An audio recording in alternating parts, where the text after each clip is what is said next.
mon intervention, elle vise à vous parler un petit peu de l'identité numérique, non pas dans sa globalité telle qu'elle vous a été déjà présentée brillamment, notamment au travers de l'identité sur Facebook, Twitter ou autres médias sociaux, mais plus dans l'activité de l'internaute en qualité de consommateur. Quels sont les risques dans l'utilisation de l'identité numérique, des coordonnées bancaires? Quels sont les risques pour le consommateur d'une part, mais quels sont aussi les risques pour la plateforme de e-commerce? Quels sont les risques s'ils existent pour la banque? Bref, comment gérer l'identité numérique? Quels sont les risques qui sont attachés? Qu'est-ce que fait la loi? Qu'est-ce qu'elle peut faire? Et qu'est-ce qu'elle ne permet pas de faire? La loi prévoit un certain nombre de mécanismes protecteurs, que ce soit sur le fondement de la protection des données personnelles, sur la protection donc, des systèmes de traitement automatisés, sur la protection du consommateur en matière bancaire. Mais au final, la réalité, c'est qu'il y a toujours quelqu'un qui paye les pots cassés. Et à cet égard, finalement, la technique vient en rempart du juridique pour finalement essayer de trouver des solutions qui font que la situation s'améliore. Donc ça va reposer évidemment sur des systèmes de cryptage en matière bancaire. La cryptologie ayant été consacrée par la loi pour la confiance dans l'économie numérique en 2004 au niveau national.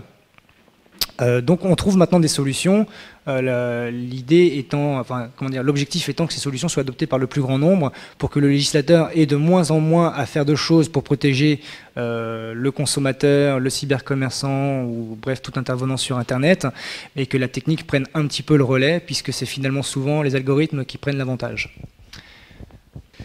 Bonsoir à tous, donc je suis Edouard Lafargue, je travaille chez Gemalto.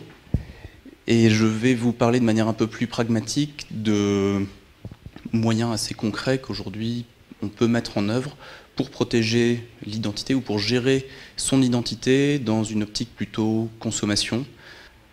Donc dans le monde numérique, en revanche, à cause de cet effet de levier, la notion de protection de son identité en mode numérique est assez importante. Moi je vois trois grandes valeurs qu'il faut pouvoir équilibrer. C'est la simplicité de la protection. Je veux bien protéger quelque chose, mais si c'est trop compliqué à mettre en œuvre, ça va être difficile. La valeur de ce qu'on veut protéger, et ensuite les risques perçus autour sur l'usurpation.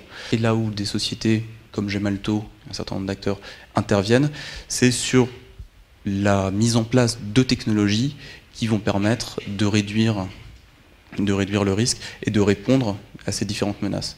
Donc typiquement, on a commencé par des mots de passe dynamiques ensuite par des défis-réponses, où le mot de passe va changer en fonction d'un aléa envoyé par le site. Ensuite, par la signature de transaction, c'est typiquement ce qui est déployé en banque en ligne dans beaucoup de pays dans le monde maintenant.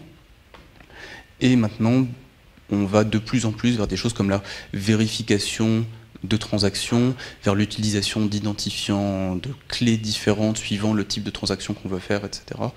Jusqu'à la visualisation de signatures à l'extérieur du PC, parce qu'en fait, plus les menaces sont sophistiquées, plus on est obligé d'avoir des outils sophistiqués.